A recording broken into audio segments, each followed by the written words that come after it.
그때 경찰에서 금감원에 자료 요청을 했었는데 금감원에서 자료 제공을 거절했었어요. 경찰이 결국 내사 종결하고 말았습니다. 13년권 관련돼서 저도 사실은 좀 궁금해서 혹시 이제 접수된 공문 같은 것들이 있나 한번 확인을 해봤는데 공문으로 접수된 건 없었던 것 같습니다. 그리고 이제 검경 구별 없이 잘 협조를 하고 있습니다. 이제 최근에 제 취임한 이후에는 더더군다나 그렇게 잘하자 그랬고 어쨌든 그런 상황인데 이제 원장님 그 도이치모터스 주가 조작 사건에서 조금 알아보셨어요? 알고 계세요? 조금 아시죠? 언론에 나오는 정도 또 관련 분야 전문가로 알려져 있는데 이 사건이 2013년도에 경찰에서 내사를 했던 사건이라는 것도 알고 계신가요?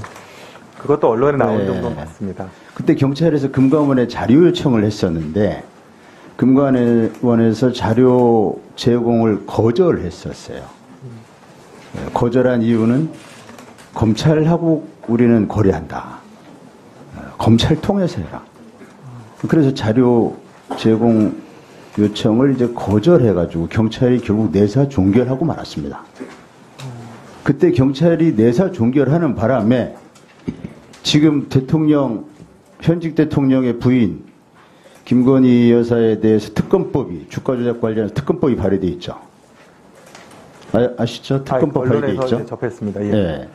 또 윤석열 대통령은 김건희 여사의 주가 조작 또는 이제 주식 매매 대역 관련해서 허위의 사실을 공표했다는 혐의로 공직선거법 위반 혐의로 고발이 되어 있어요. 현직 대통령은 형사소추가 면제되지만 퇴임 후에는 다시 이것이 수사가 개시될 수 있습니다. 이렇게 굉장히 시끄러운 사안이 됐어요. 그때 금감원에서 경찰 자료 제공 요청에 응해서 경찰이 수사를 제대로 해서 어쨌든 털고 갔으면 죄가 됐든 안 됐든 털고 갔으면 이런 일이 안 생겼을 거 아니에요. 앞으로도 경찰이 자료 제공 요청하면 거절할 겁니까? 그 당시 자료 제공 요청 거절하는 걸 적절하다고 생각했어요? 어떻게 생각하세요? 이따가 답변해 보세요. 제가 좀 이따 답변 시간 드릴게요. 아무튼 현재 요 관련해서 윤석열 대통령은 공직선거법 위반 혐의로 고발이 돼 있어요. 그거 아시죠? 그것도 언론 보도를 통해서 알고 계시죠? 고발한 내용은 이제 김건희 여사의 주식 매매 내역을 알지 못한다라고 발표를 했는데 그것이 허위사실 공표다. 당선될 목적으로 허위사실 공표했다. 이런 내용인데 이거 이외에도 윤석열 대통령이 김건희 여사의 도이치모터스 주가 조작 사실을 숨기기 위해서 기존에 밝혀진 이런 내용 이외에 추가로 거짓말한 것이 내용이 있는 걸로 보입니다. 이 부분에 대해서 좀 말씀을 드리겠어요. 화면을 한번 보실까요? 화면이 잘 안 보일까봐 그 보세요. 그 프린트 해왔는데 이 자료는 국민의힘 대선 경선 당시 홍준표 후보가 윤석열 후보에게 김건희 씨 계좌 공개하라. 그래서 윤석열 후보가 공개한 신한금융투자 거래 내역 마지막 페이지입니다. 당시 윤석열 후보는 총 62페이지 분량의 거래 내역 중에 38페이지 이하만 공개를 했어요. 1페이지 37페이지까지 공개를 안 했어요. 일부만 공개한 거예요. 또 마지막 장을 보면 일부 내용, 동부증권으로 이제 출고를 했다는데 얼마의 주식을 출고했는지 이런 내용은 지워져 있어요. 의도적으로 삭제한 흔적이 보입니다. 또 동부증권으로 최종적으로 출고한 주식 수가 그때 윤석열 후보가 공개한 자료에 따르면 신한증권 계좌에서 2010년 1월에서 2월 사이에 57만 5,760주를 총 14억 7천만 원에 매수했고 5월 20일에 이걸 57만 5,760주를 동부증권으로 출고했다. 이렇게 밝혔는데 확인을 해보니까 그때 5월 20일 날 신한금융투자에서 동부증권으로 이체된 주식 수는 총 69만 주로 나와요. 69만 주. 69만 주. 이 신한투자에서 받은 자료입니다. 신한투자에서 뭐 거짓말을 보냈을 리는 없겠죠. 69만 주로 나와요. 이 계좌 수는 한계라는 거예요. 이 거짓말한 걸로 보입니다. 즉 57만 5,760주와 69만 주 사이의 차액 약 12만 주를 숨긴 거죠. 이거 왜 숨겼을까요?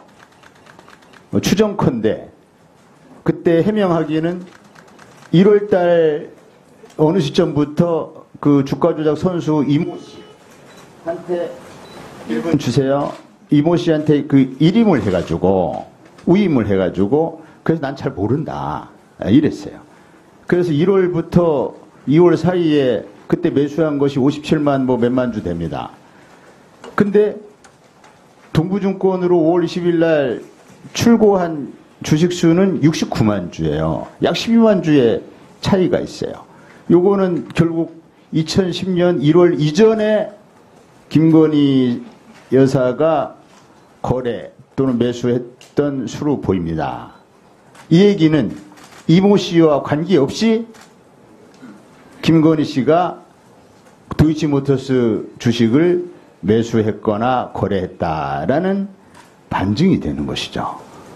그래서 이렇게 굉장히 시끄러운 사건이 됐는데 이제 답변해 보세요. 왜 그때 금감원에서 경찰 자료 제공 요청을 거절해가지고 그 당시 털고 왔으면 됐을 사건을 이렇게까지 끌고 왔어요.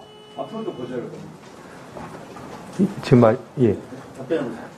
그러니까 13년권 관련돼서 저도 사실은 좀 궁금해서 그 혹시 이제 접수된 공문 같은 것들이 있나 한번 확인을 해봤는데 아마 이제 공식적으로 공문으로 접수된 건 없었던 것 같습니다. 그리고 이제 최근 접수는 없는 것 같은데 예. 있든 없든 전화든 뭐 예. 아마 전화를 요청했을 것 같아요. 이거 수사 절차를 그냥 자료 제공 요청한 거 보낼 수 있겠냐. 네. 문의를 했는데 거절했으니까 이게 결국 금감원을 잘못 받아가 내서는 그랬다. 이건 확실한 것 같습니다.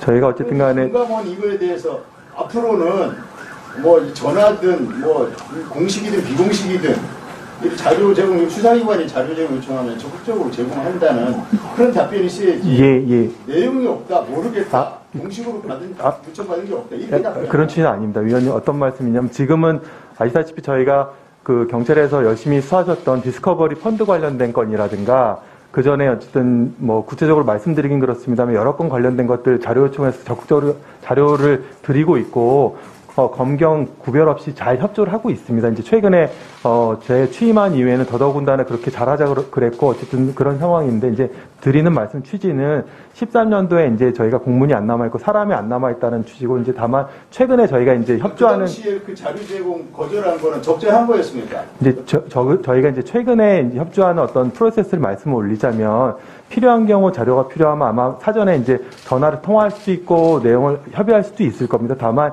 실제로 뭐 자료가 있거나 내지는 구체적인 협조의 필요성이 있을 때는 그래도 조금 공문을 주고받거나 관련 자료를 좀 하는 게 좀 단계별로 어떤 사전 어떤 뭐랄까 이제 태핑 단계가 있고 실질적인 그 협조 단계가 있는데 제가 이제 저도 13년권에 제가 말씀드린 게 조심스럽긴 합니다만 조금 마무리해 주십시오. 윤석열 대통령의 추가적인 그 허위 사실 오후에 다시 질의하겠습니다.